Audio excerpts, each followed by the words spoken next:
Putri Rusadi akan melakukan berteaching pada siswa kelas 5, tema 8, lingkungan sahabat kita, dan subtema 1, manusia dan lingkungan.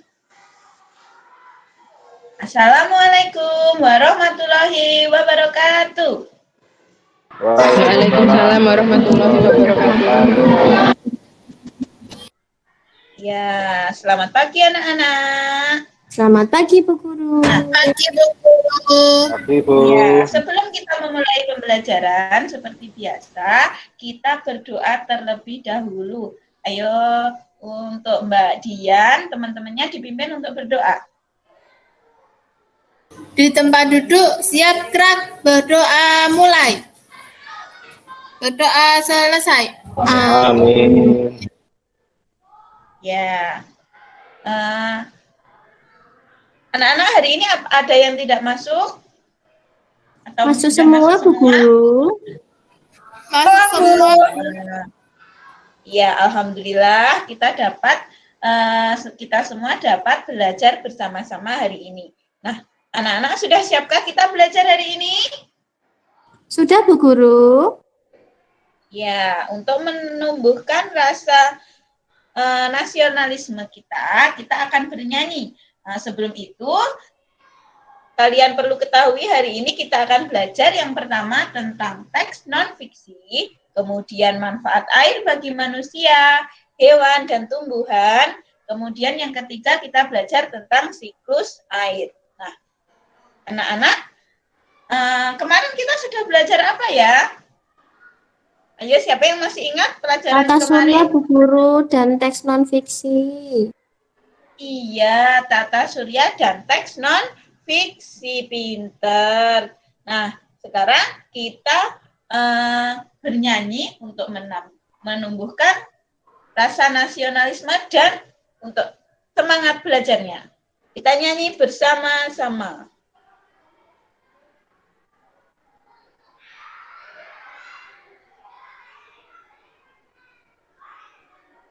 Ya, balik dari Bu Guru ya. Sorak-sorak bergembira, bergembira semua. Nah, seperti itu.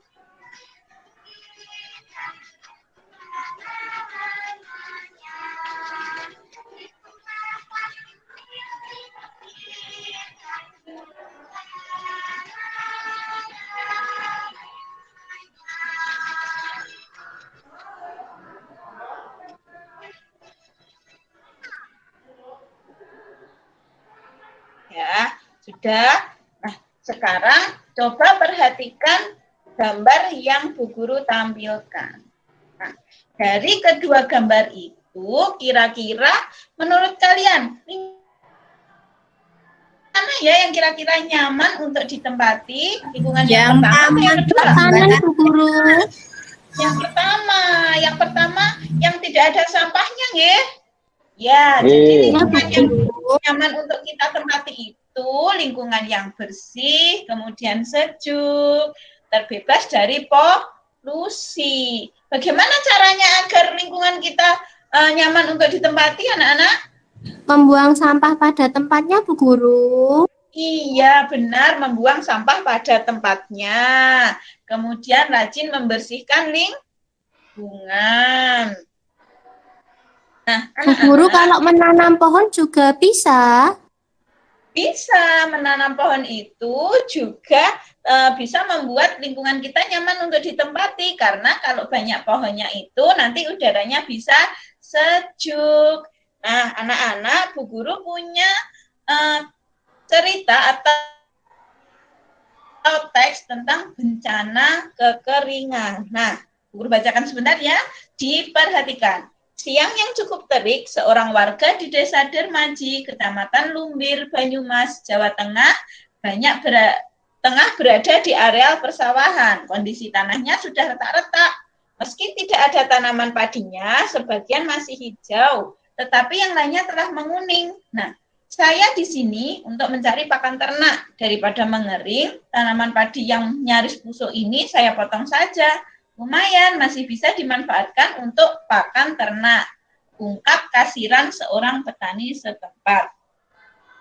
Tak hanya di desa setempat, di Desa Wulahar Wetan, Kecamatan Kalibagor, Banyumas, kondisinya juga hampir sama, sawahnya juga mengering, tanaman padinya tidak dapat diselamatkan. Nah, dari cerita ini, menurut kalian, ini cerita yang nyata atau benar-benar terjadi atau hanya cerita karangan atau cerita dongeng? nyata Bu Guru. Ya, cerita nyata. Kita akan belajar tentang teks fiksi dan non-fiksi. Kalau teks fiksi itu teks apa kemarin kan sudah. Apa teks fiksi? Teks Khayalan, Bu. ya, Khayalan yang diciptakan pengarangnya Bu iya, Guru. khayalan, dongeng. Jadi tidak benar-benar terjadi. Kalau non-fiksi itu teks yang bagaimana? Teks yang benar-benar terjadi Bu, seperti cerita Iya, tadi. teks yang benar-benar terjadi. Benar sekali. Nah, kalau teks tentang bencana kekeringan ini termasuk teks non-fiksi. Nah, sekarang perbedaannya cerita fiksi dan non-fiksi tadi. Yang pertama, seperti yang telah kalian ketahui, bersifat khayalan, rekaan, rekayasa manusia. Untuk non-fiksi itu cerita yang bersifat sebenarnya, fakta, dan dapat dipertanggungjawabkan kebenarannya. Jadi cerita fiksi itu tidak terjadi sungguhan dan menggunakan bahasa majas. Contohnya,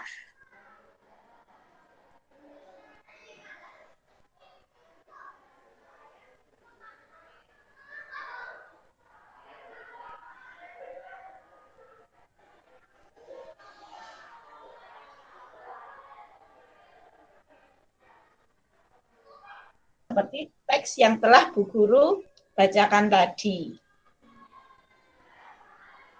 Nah, sekarang kalian persiapkan LKPD-nya yang telah Bu Guru bagikan tadi. Kemudian kalian amati, kalian cermati cerita tentang bencana kekeringan tadi. Kemudian kalian temukan informasi.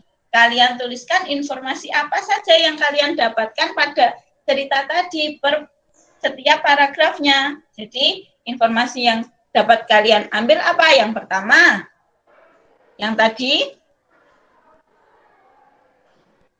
Nah, siang yang cukup terik, seorang warga di Desa Dermaji, Kecamatan Lumbir, Banyumas, tengah berada di areal persawahan. Kondisi tanahnya sudah retak-retak. Nah, contohnya, informasi yang dapat kalian tulis yang pertama, ini kondisi tanah di Desa Dermaji sudah retak-retak. Dan tanamannya telah menguning, itu contohnya. Nah, kalian kerjakan sendiri di pada LKPD-nya, kalian tulis pada kolom yang telah disediakan. Jangan lupa dibaca dulu petunjuk penggunaannya, nama dan kelas, dan nomor absen juga jangan sampai lupa. Ayo Bu Guru kasih waktu 5 menit. Siap, Bu. Sudah selesai. Ya, Bu. Ya, kalau sudah selesai, kita lanjut untuk materi selanjutnya.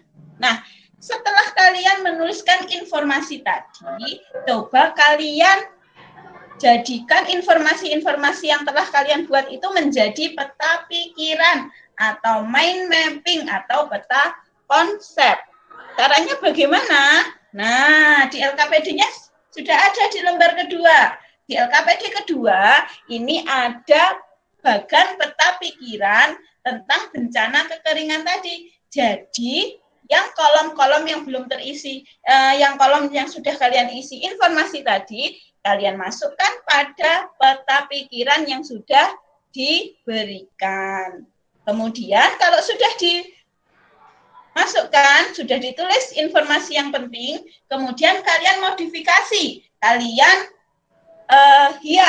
kalian hias sendiri. Boleh menggunakan gambar yang sudah Bu Guru sediakan di lembar kerjanya, kalian potong, kalian tempelkan pada bagan peta pikirannya, atau peta pikirannya bisa diwarnai juga boleh. Jadi kalian modifikasi sendiri seindah mungkin. Sudah paham anak-anakku? Sudah paham? Sudah, Bu. Kalau sudah, kita lanjut ke selanjutnya. Nah, anak-anak, mengapa lingkungan itu berguna bagi manusia ya? Mengapa kira-kira lingkungan berguna bagi manusia? Karena lingkungan itu tempat kita hidup. Iya atau tidak? Kalian hidup di mana? Di lingkungan. Jadi lingkungan itu sangat berguna bagi manusia. Nah, kalian bayangkan apa yang terjadi jika lingkungan kita kekurangan air? Ayo, Dian. Kekeringan, Bu. Kekeringan nanti, Bu. Nggak bisa minum. Iya, kekeringan nggak bisa minum. Sucahya, coba Mas Sucahya, kalau lingkungan kita kekurangan air, apa yang terjadi kira-kira, Sucahya? Susah, Bu. Susah, tidak bisa. Tidak bisa nyuci. Bisa mencuci, benar. Nyuci. Ya, jadi lingkungan dan air itu sangat berpengaruh terhadap kita atau manusia. Nah, bagaimana air itu bisa diperoleh? Kemana? Air kan padahal sudah kita gunakan. Kok ada lagi? Bagaimana bisa? Dari Kalian mendapatkan air biasanya mengalami penguapan, Bu. Ada siklus air kemarin.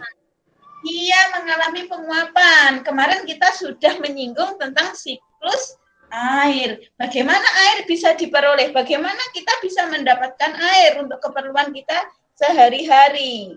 Nah, sekarang sebelum kita masuk ke siklus air, kita belajar dulu manfaatnya, manfaat air bagi manusia, hewan, dan tumbuhan.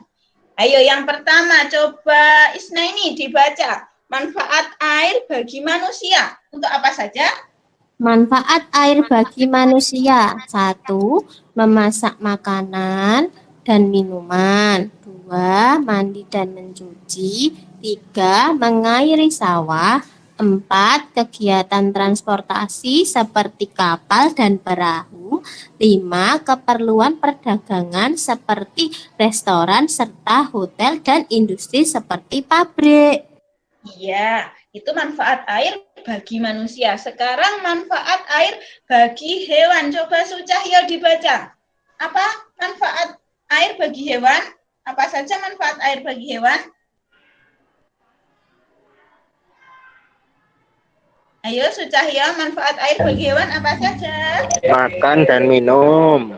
Ya. Kedua, air merupakan habitat hidup untuk beberapa hewan, baik di sungai ataupun laut. Contohnya ikan. Yang ketiga, untuk menjaga suhu tubuh hewan. Air membantu hewan untuk memproduksi susu.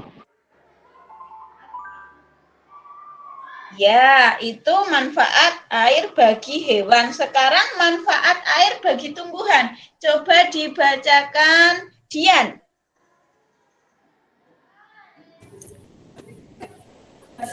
Manfaat bagi tumbuhan yang pertama yaitu membantu proses fotosintesis atau pembuatan makanan. Yang kedua, air membantu proses pergerakan pada tanaman. Yang ketiga, mengangkut zat hara serta nutrisi dari tanah. Yang keempat, mendorong proses respirasi pada tanaman. Ya, itu tadi manfaat tanaman bagi manusia, hewan, dan tumbuhan. Nah,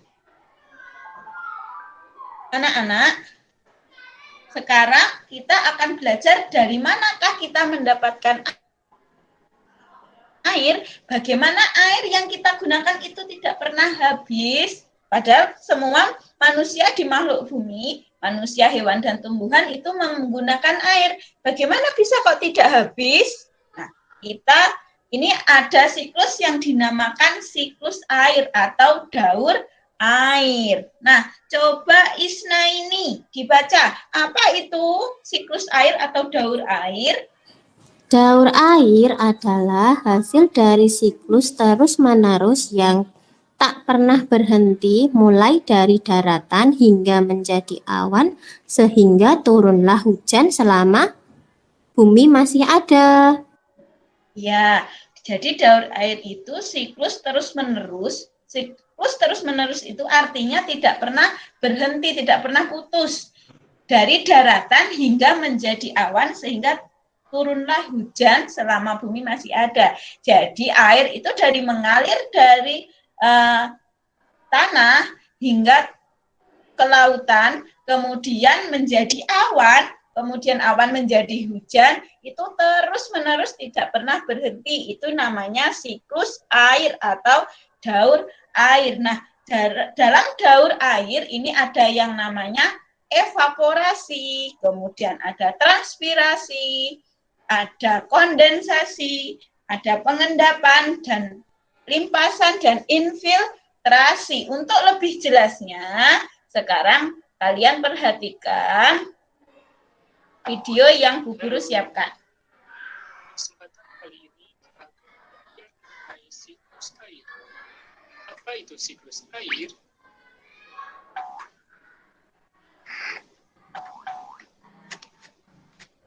Siklus air adalah sebuah pergerakan air yang tidak pernah berhenti dari bumi ke atmosfer dan dari atmosfer balik ke bumi. Tahapan-tahapan yang terjadi dalam siklus air meliputi evapotranspirasi, pembentukan awan, dan proses turunnya hujan. Semua itu adalah urutan fenomena yang tidak dapat dipisahkan. Evapotranspirasi merupakan gabungan kata dari evaporasi dan transpirasi. Evaporasi merupakan penguapan air menjadi gas karena panas matahari. Terjadi pada sumber air terbuka seperti laut, danau, dan sungai. Sementara transpirasi terjadi pada tanaman dan pohon-pohon yang ada di darat. Kandungan air di dalam pohon menguap menjadi gas juga karena panas matahari. Dan semua molekul air yang menguap melayang ke langit.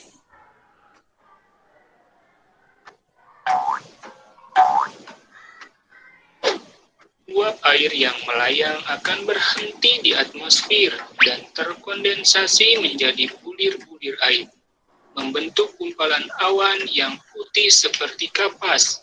Seiring waktu, molekul air dalam awan terus bertambah, berkumpul, dan membuat awan tumbuh semakin besar. Hingga awan putih yang biasa kita lihat menghitam dan berubah menjadi mendung. Nah, anak-anak, tadi pada siklus air ada tahap-tahapan. Yang pertama ada tahap apa tadi? Tahap evaporasi. Evaporasi dan apa?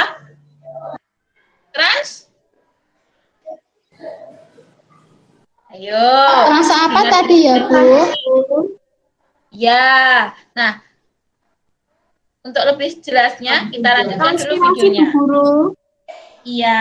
Lalu angin membawa ke daratan atau dataran tinggi, dan kemudian terjadilah hujan.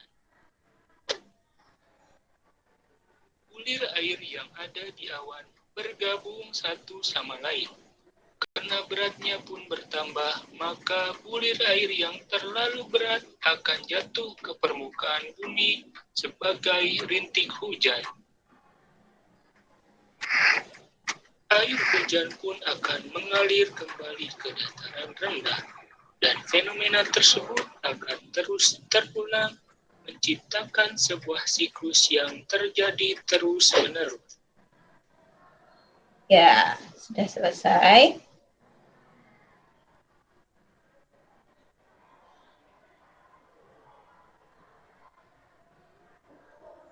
Nah, anak-anak kita tadi sudah belajar mengenai siklus air. Nah, dalam siklus air tadi ada beberapa tahapan. Yang pertama ada yang namanya evaporasi. Kemudian ada transpirasi dan kemudian ada kondensasi. Ya, pembentukan awan menjadi hujan. Nah, kalian tadi sudah belajar mengenai siklus air. Sekarang Bu Guru mau buat kelompok pertama dan kelompok kedua. Kelompok pertama itu terdiri dari Mas Sucahyo, kemudian Mbak Dian, Mbak Isna ini sama Mbak Suci. Untuk kelompok kedua ada Mas Hanif, kemudian ada Mbak Ratna, ada Mbak Nita, dan ada Risna. Nah, sekarang bersama kelompok kalian buka LKPD-nya, kemudian kalian buat bagan siklus air dengan indah. Jadi, dibuat bagan atau peta pikiran seperti pada teks bencana kekeringan tadi, ya, dibuat peta pikiran seperti teks bencana kekeringan tadi. Kemudian kalian seperti biasa dihias, peta pikirannya dihias menggunakan gambar-gambar yang telah Bu Guru sediakan. Kemudian membuat peta pikirannya pada lembar kerja selanjutnya. Itu ada lembar kerja kosong. Nah, itu kalian buat peta pikiran, kemudian dihias seindah mungkin mengenai siklus air. Jadi siklus air itu dari apa saja tadi? Ada evaporasi, ada transpirasi, kemudian ada kondensasi.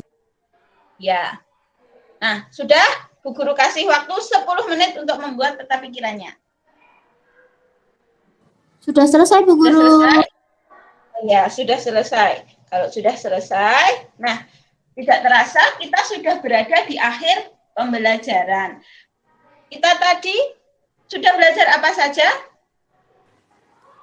Sudah belajar apa saja kita tadi? Teks fiksi dan non-fiksi, Bu Guru. Ya, cerita teks fiksi atau cerita fiksi. Yang tidak benar terjadi. Kemudian siklus air, Bu Guru. Siklus air, Bu, manfaat air bagi manusia. Siklus air dan manfaat air. Manfaat air tadi bagi manusia untuk apa saja? Untuk makan, minum, mandi, pertanian, dan industri, Bu Guru. Iya, kalau untuk hewan apa saja manfaat air untuk hewan? Untuk minum dan tempat hidup, Bu Guru. Ya, minum dan tempat hidup. Sedangkan untuk tumbuhan manfaat air untuk apa? Untuk proses fotosintesis, Bu. Iya, untuk membantu proses fotosintesis. Yang selanjutnya kita tadi belajar siklus air. Ada apa saja tadi siklusnya di siklus air? Evaporasi. Ada evaporasi, transpirasi dan kondensasi, Bu Guru. Dan kondensasi. Ya, benar. Nah, anak-anak, kita tadi sudah belajar tentang cerita non-fiksi, kemudian manfaat air, kemudian ada siklus air. Jadi kesimpulannya, apakah air itu bermanfaat bagi kehidupan? Iya, Bu Guru, sangat bermanfaat. Iya. Jadi air itu sangat bermanfaat bagi kehidupan, sangat bermanfaat untuk manusia untuk mandi, untuk makan, kemudian kalau untuk hewan itu untuk makan, minum sebagai tempat hidup, sedangkan tumbuhan itu berfungsi sebagai membantu proses fotosintesis. Jadi kita harus selalu belajar menjaga ketersediaan air. Bagaimana caranya agar air itu tetap ada atau menjaga ketersediaan air, bagaimana? Apa yang bisa kita lakukan? Dengan Melakukan reboisasi, Bu Guru, dan menggunakan air dengan secukupnya. Atau menanam pohon. Jadi, agar air itu bisa terserap oleh tumbuhan dan bisa terus ada. Jadi tidak ada bencana kekeringan lagi. Nah, maka dari itu kita harus senantiasa menjaga ketersediaan air dengan cara selain menanam pohon, kita juga bisa membuat daerah resapan air agar air yang mengalir itu bisa diserap oleh tanah dan memulai tahapan siklus air kembali. Nah, ya, sudah. Sekarang untuk evaluasinya, Bu Guru mau tahu sejauh mana kalian sudah bisa memahami materi hari ini. Coba kalian kerjakan di buku LKS-nya halaman 60 itu ada soal evaluasi. Kalian kerjakan di sini. Kemudian nanti di rumah kalian kerjakan kuis dari Bu Guru di link kuisis. Ya, di link kuisis kalian kerjakan, tidak perlu memasukkan kode ya, langsung saja dikerjakan, nanti akan terlihat kalian peringkat berapa. Udah anak-anak, Bu Guru rasa cukup? Oh ya, sebentar. Besok kita akan belajar tentang teks fiksi. Kalau tadi kita sudah belajar non-fiksi, sekarang besok kita belajar tentang teks fiksi. Anak-anak di rumah, bila ada yang memiliki buku cerita, kalian bawa ke sekolah, kita belajar teks fiksi bersama-sama. Sebelum kita akhiri, sudah ada yang belum paham tentang materi hari ini? Sudah, Bu. Sudah, Bu. Sudah. Ada pertanyaan? Tidak ada, Bu. Tidak ada. Ya, kalau sudah tidak ada pertanyaan, semua sudah paham, saya Bu Guru rasa cukup. Untuk Suci, coba teman-temannya diajak untuk berdoa. Ayo Suci, teman-temannya. Ya, gerak. Berdoa mulai. Selesai. Amin. Ya, Bu Guru akhiri. Wassalamualaikum warahmatullahi wabarakatuh. Waalaikumsalam warahmatullahi wabarakatuh. Terima kasih, Bu. Ya.